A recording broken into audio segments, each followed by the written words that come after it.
Hello everyone, it is I, Fable, your new best friend. I'm back at it again. This time we're learning more about the Legion of Flies. Yes, it's time for my favorite faction in freaking Trench Crusade, the Black Grail. Why do I like the Black Grail? Because they're gross. And they make people uncomfortable. And I think that's funny.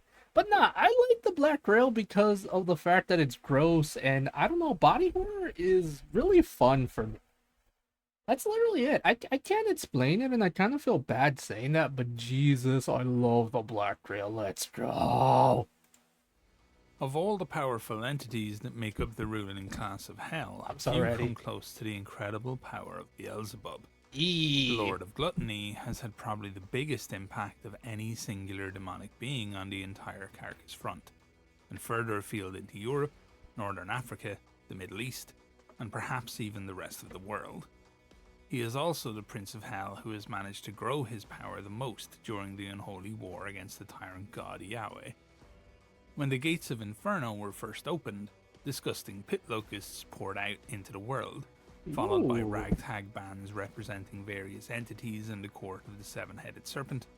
Beelzebub saved his strength, sending forth nothing but his humble flies. Acting as spies and carriers of disease, he sent them forth to watch not just the realm of mortal man, but also the forces of his fellow demons and archprinces. Despite being powerful enough to claim the throne of gluttony in the court of the seven-headed serpent for himself, Beelzebub didn't care to play such games and left it up to lesser demons, whom he mockingly referred to as the puppet princes, to lay claim to it. Everyone knew that whomever sat in the throne was not a true representative of gluttony, and in a masterstroke, Beelzebub hampered the power of the court, as votes on major matters of the war would often stalemate at 3 votes aside, the other court members refusing to give whomever sat the throne of gluttony a vote in the most important matters, as they all knew that only Beelzebub could really speak for gluttony and were happy to use the fact to increase their own power on the court. This has led to a consistent undermining of the organization and cooperation of the forces of Hell, as Beelzebub has both denied them the most powerful fighting force that they could muster and the ability to agree on much of anything. He does this for one simple reason. Oh yeah. As the Lord of Gluttony, he means to infect as many living creatures as possible with his most terrible plague. Everyone is Gross. aware that Plague. Beelzebub has no plans to share the spoils of Earth with his fellow princes, It's and he true. intends to make himself the most powerful being in Lucifer's domain, through the opened gates of Inferno. Rumor in the hellish city of Dis says that the glutton has his eyes on Lucifer's very throne, although others argue that this was a lie started by Mammon to undermine his rival's place in hell. Regardless of his long-term ambition, his aim in the Trench Crusade is simple: to spread the Black Grail as far as possible. It is for this reason that Beelzebub held back his strength in the initial assaults of 1099, measured the resolve of his foe, and then went to work, testing strains of his sickly diseases. In 1346, Beelzebub was finally ready to act, and he unleashed the Black Grail upon the earth. Ooh. Tens of millions were infected as flies, spiders, scorpions, and every other creature Damn. capable of carrying the virus poured forth from hell. It was Damn, the single Beelzebub. biggest attack ever suffered by human forces, precisely because they were so unready for the nature of the assault. Defensive lines all across the Levant fell, as it was impossible to properly defend when the person fighting beside you first grew too ill to fight, and then became your enemy. All around the Levant and further afield, entire towns, villages, and cities succumbed to the plague, the vile pus and leaking fluids carrying the Grail everywhere, infecting man and beast alike. Beelzebub may be gluttonous, but he is not impatient, and is one of the few creatures in hell that seems to have managed to overcome his baser nature, making him a treacherous enemy to the forces of God. Through a stayed hand and a clever plan, the forces of Beelzebub swept the already weakened Levant, infecting everything they could with the Black Grail, killing the rest, and pushing their enemies all the way back to New Antioch and the Iron Wall, both of which struggled to contain the sheer volume of infected enemies that marched against them. It is said that the cannons of the Iron Wall and the shrine anchorites of St. Methodius at New Antioch never stopped firing, lighting the night sky for 400 days and 400 nights. Once the initial assault had been broken, the Levant remained an active war zone for 7 years as the world poured resources and soldiers into it to stem the tide.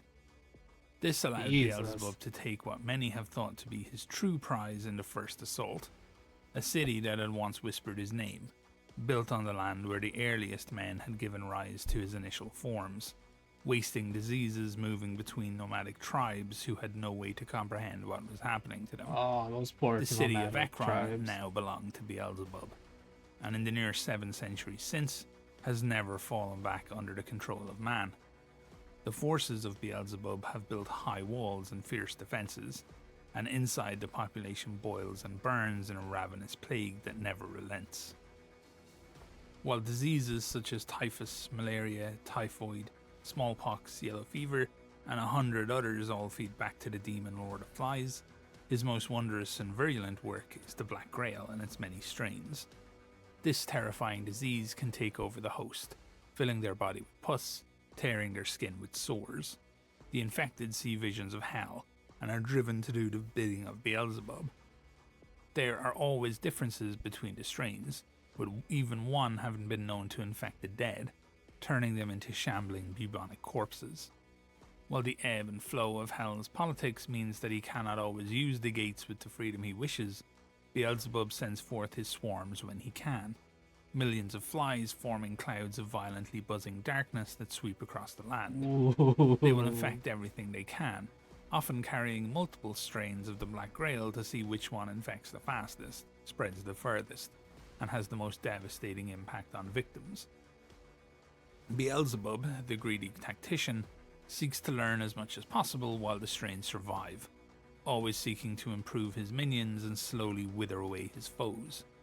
When he cannot launch his strains directly from hell, he is happy to experiment with earth-formed strains from secret compounds, such as Ekron itself and other Black Grail strongholds, although these strains never match the power and ferocity of the Hellborn variants. Through his ongoing experiments at Ekron, he hopes to someday match the incredible Black Grail mutations of Hell, Oh dear. removing his reliance on control of the gates to stage true invasions against the forces of man. Like all the princes, Beelzebub has access to a range of forces to pick from when sending forth his warbands and armies. Some are as old as mankind itself, while others have been developed or perfected over the course of the war. All of them share the same spark of humanity that the forces of Hell rely on to be able to wage the war without breaking the Covenant. For nothing of true demonic origin could cross the threshold of Hell without invoking the direct intervention of Heaven. Hounds of the Black Grail are the disgusting, still animated carcasses of dogs that have been mutated beyond recognition by infection. Ooh, that looks Beneath so the patchy and gross. I broken love it. skin rides an army of maggots and flies birthed by Beelzebub himself. Ugh. They carry all manner of disease, often hunting in packs, aiming to infect as much of the remaining human presence in the no man's land as possible. Hounds also make for useful infiltrators, and groups of them have been known to ravage southern Europe and North Africa, sometimes growing up to 1,000 strong before descending on a helpless town and devouring Jesus, everything they 1,000 can find. strong? While everything of their normal physiology has been burned away by disease, the unholy power of Beelzebub that keeps them animate also imbues them with incredible toughness and terrifying speed. Damn. Most people infected with the Black Grail Oh, cannot I withstand love the power it. of such blessing, Look and at it, unable it's to so manifest the vision that gross. Beelzebub has for them, they face the ignominious end of becoming a thrall. Other than vague physical similarities, thralls contain nothing of the humans that they were formed from, and are merely empty, mindless husks that know nothing more than the ceaseless ambitions of their master. They gather together in great swarms, slaves to the direction and instruction of the Lord of the Legion of the Flies. Some will be taken over by giant hellflies as they bury their proboscis deep into their spinal columns. Ugh. Thralls are easily dealt with on their own, should a human be able to overcome the horror of what they are facing, Sorry but about in groups, as they all clamour to tear the flesh of their victims, spewing pus and rot all over them. So like basically pots walkers in the sense that they're like weird zombie amalgamations, but they also have the ability to spread disease, pestilence, and all that stuff. That's actually kind of messed up, but They cool at become the a same threat to any time. creature, Plague no matter how zombies. skilled. The heralds of Beelzebub are those who reacted the best to the Oh, dude, the hellflies, and body instead of horror. I simply being love controlled it. by them, their bodies are melded with them. Their flesh is malleable as putty under the effect of the Black Grail and Ugh. Beelzebub's power. Still living, they feel every bit of the pain endured as the hellfly sinks deep into their flesh, breaking apart and infecting them like a parasite. The blood from the hellfly spreads to every part of them, and their body bloats in sickening fashion, filling with ichor and waste fluids. Their heads become misshapen, their eyes taking on the huge black bulbous nature of a fly's, their face extending outward and growing a proboscis of its own. Wings sprout from their back, and the rest of their misshapen body shrivels beneath them into two stubby and tormented legs. With the fly firmly in control, the remaining human is still cursed by consciousness Ugh, and that's can feel its own horrifying. twisted and disgusting form being slowly eaten away from within as they are Jesus, forced to that's fight against everything they once horrifying. held dear. The amalgam is one of the most potent tragedies Holy crap, that looks cool. It has. Jesus Christ, what is this monstrosity? I want it. of the Trench Crusade, where there is human flesh, and with a Black Grail virus boiling nearby, hidden and secret infections can spread through the living or the dying. From mass graves where the newly dead have been buried, to trenches filled with the casualties of war who still bravely try to fight, or the field hospitals that desperately attempt to save anyone they can, the Black Grail can work its sickly art, sewing together those who are infected or barely cling to life, tying their bodies together into shambling hulks known as the amalgams. The nature of the amalgams make them incredibly tough to defeat, and they can absorb damage from conventional weapons with little issue, stamping and smashing their enemies underfoot and wielding an array of Jesus, weapons it's like in their many arms. it's like a flesh golem, but worse. Jesus Christ, I love it. The record keepers of New Antioch have recorded instances of entire squads succumbing to the Black Grail and forming Damn. together into amalgamations, That's roaming the horrifying. no man's land and slaughtering their former comrades before being brought down. Oh, damn. An amalgam is impossible to stop with conventional weapons, Makes sense. as even high explosives can do damage only to some parts of its corpulent mass, which are simply discarded, revealing new layers that make up the innards of the amalgam, with new screaming faces emerging from beneath the bulbous layers of fat, muscle, and bone. The huge mass of this monstrosity makes it impossible to pin down by mere humans, as it brushes aside even the mightiest champions of the church, like chaff in a foul wind. Only the strongest human devotees can survive the compounding blessings of the Black Grail. The ones that do are inducted into the ranks of the Corpse Guard, bodyguards to Corpse the Guard? nobility of the Black Grail. Oh my god, the face, it kind of looks like this person is still sentient, but he can't control his body. That's horrifying. But also kind of cool. I don't know why. If they serve with distinction, they may one day join the ranks of the infernal nobility themselves. Before that, there is likely to be a millennia of combat in the never-ending wars within Hell or on Earth against the forces of mankind. Corpse guards are truly unique amongst those infected with the Grail, with subjects who have the devotion and strength to endure the horrific effects of the sickness, coming together with Beelzebub's greatest works to form a symbiotic relationship. Where usually there is subjugation and rot, the Grail instead promotes healing, increased reflexes, and clarity of thought. The Corpse Guard becomes the ideal protector, bound via ironclad oath to protect their war. I think that's what I kind of like about this kind of weird body horror is the fact is that yeah, he said it promotes healing. This is a weird form of healing. It's unnatural healing in the sense that instead of being controlled or being taken over by it, I mean they are taken over by it, but it also benefits you. But then again, I'm kind of doing a thing in my D&D world called the rot. It kind of exists in the sense that it makes you stronger if you're strong enough, but if you're weak, it will literally eat away at you until you're nothing. It's interesting though. Wards. The Corpse Guard is willing to step between their charge and any danger, absorbing and shrugging off damage that would surely fell their masters. When the tides of the Black Grail come, Many mortals cry out to Beelzebub in their despair, The Plague hoping that the Lord of Knights. Let's Flies will spare them go. in exchange for worship and servitude. Many would even offer their very souls of their families, as if they were theirs to bargain with, as the harsh and brutal reality of the suffering endured by those possessed with the Black Grail can weaken even the strongest soul. But their cries fall on deaf ears, for the Prince of Gehenna hates all creation, and only wishes to warp it into a form pleasing to him, and hateful to God. But there are few mortals, though exceedingly rare, who truly share the vision of Beelzebub, and wish the world to end in a putrid, parasite-infested mass, eternally writhing in the throes of the endless plague bestowed upon them. Many of them are secret and highly skilled killers, men and women whose pleasure is to murder repeatedly, plying their craft in secret, wishing one day to do it openly.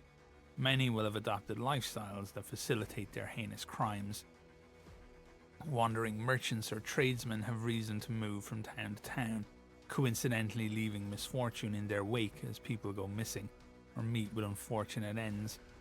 Others will seek employment as the guards or sheriffs of particularly loathsome nobles, especially those known for their own cruelty and who are likely to turn a blind eye to heavy-handed or even fatal tactics from their men-at-arms. Others become brigands and bandits or corsairs and pirates, eager for the chance to slaughter innocent travellers. From amongst such twisted individuals are inducted in Guys, I love the Plague Knight armor. It's so freaking cool looking. I hate it. If you have troublphobia like the fear of clustered holes, don't look, but Jesus Christ, it's so good. into the ranks of the unholy order of the Fly, known as Plague Knights.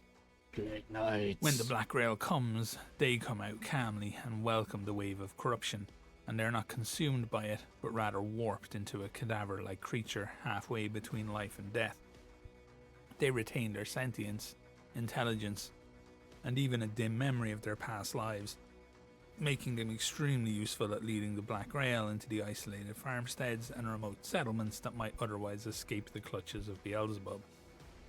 The more living creatures a Plague Knight can find and warp beyond recognition, the higher they will climb in the ranks of the Order of the Fly, and the greater the favour they will find in the eyes of Beelzebub.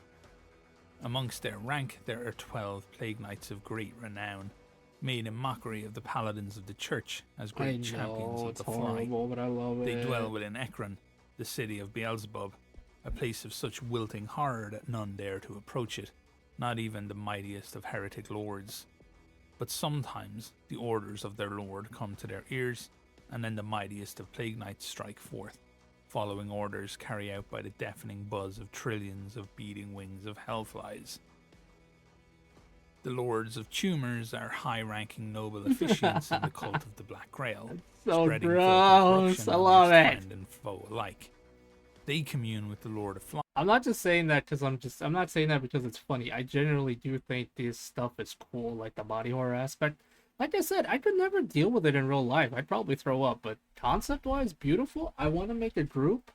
Like, I legitimately want to make an army that deals with them, that specifically just hunts this specific thing down. Maybe the Red Brigade that's maybe like a Red Brigade unit that specializes in firearms. Like, by firearms I mean like fire explosives, like flamethrowers, things like that. Or trench pilgrims that also deal in firearms that specifically hunt things just down. You one sounds Through a good. trance-like ecstasy, and can channel the very power of the Seventh Circuit of Hell which Beelzebub rules. These great hulking beasts consist of tumours, cancers, pus-filled sacs and demonic muscles, stretched and pulled over the elongated and distended form of things that were once human. Having shown tremendous aptitude for combat, leadership, and spreading the plague over many centuries and millennia, they have been rewarded with golden armours that befit their station.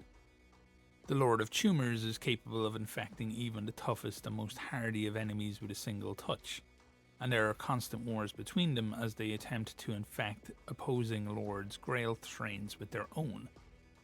This would allow them to control the troops of thralls of political rivals, and also grow the size of their own hordes. All Lords of Tumors have a singular dream. To some they amass so much power that Beelzebub blesses them with new strength and a new purpose. They long to lead the hegemonic incursions, walking across the earth as something akin to a god, leading an army of billions as they lay waste to everything they can find. In the annals of the Great War, there have, so far, been just two mighty hegemons of the Black Grail. The hegemon. Ursina Rex, Emperor of Pestilence, and Febris, the rotting bride of Beelzebub. See, okay, look, I love that name, the Rotting Bride. It just sounds so cool to me. It shouldn't, but it does. Why does it sound cool to me? Each of them was destroyed, but at an unimaginable cost to the Oh, forces yeah, of the the poor great tyrant paladin. Yahweh. Even the great paladin Engelir, the Sword of Heaven, died confronting the might of a hegemon. With the ascension of a hegemon, the hideous power of the Black Grail is exalted. Beelzebub grows sleek and fat, and like a magnanimous king, bestows blessings and gifts upon his most favoured children. Beelzebub's insidious grip over his Grail thralls greatly increases. They move with more grace, and the exalted blessings of the Grail opens their ruined minds, allowing them to truly witness the rotting glory of the Lord of Flies, and enabling them to understand more complex weaponry. In turn, the nobles that makes up the ranks of the Order of the Fly are given kingly gifts from their mighty liege. Full of the ascendant power of the Black Grail, how miserable they become when their hegemon lords fall in battle. Each hegemon is unique, and when slain, it can never be recreated. The ecstasy of the Plague Knights in the service of their dread ruler sinks into a deepest despair from which there is no escape. Their strain of the Black Grail is shunned by others of their kind, and they are no longer welcome at Ekron, the city of Beelzebub. Oh, who are They are these? cast out from the Order of the Fly for their failure. Oh. The hegemon's strain of disease continues spreading and creating thralls, but they are born into a world bereft of their sires, leaving them hopeless and desolated. The eyes of the Plague Knights continuously weep cold black blood as they cry for their lost dark paradise that will never be again. The tantalizing dream of a great flood of pestilence that cleanses the earth is lost to them forever. Their mournful wails echo and reverberate throughout no man's land, a cry of sorrow deeper than any mortal can feel, and an agonizing rage of black hatred that no mortal can comprehend. They compose mournful paeans to their lost hegemon, beautiful yet disturbing songs that promise nothing but never-ending death. Such shattered remains of the once mighty legions of the hegemon take their vengeance on any opponent, regardless of their allegiance, even throwing themselves at other Black Grail warbands in futile acts of regret, trying to feel pain that would at least momentarily dull their aching feeling of loss. Oh dear. But no such hope exists in their eternal damnation. These bands, made up of the strains of fallen hegemons, once mighty legions, form everlasting funeral processions for their dead masters. The echo of their cries and dirges accompanies their solemn steps, taking them from nowhere to nowhere. Their eyes are forever stained by the foul tears of the Black Grail, and their skin turns black and sloughs off, hanging in tatters like funeral garb. They seek lost artifacts and broken shards of armour, and weapons of their lost liege, and fashion disturbing and rusted jewellery from those remains where the hegemon's power still lingers beyond the grave.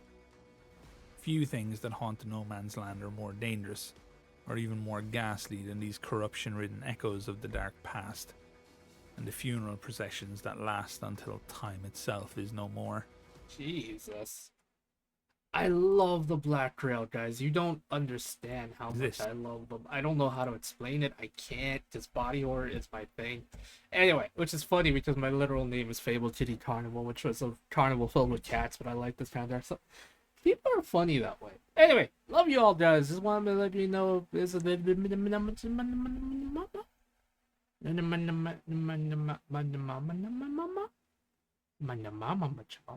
know what I'm saying.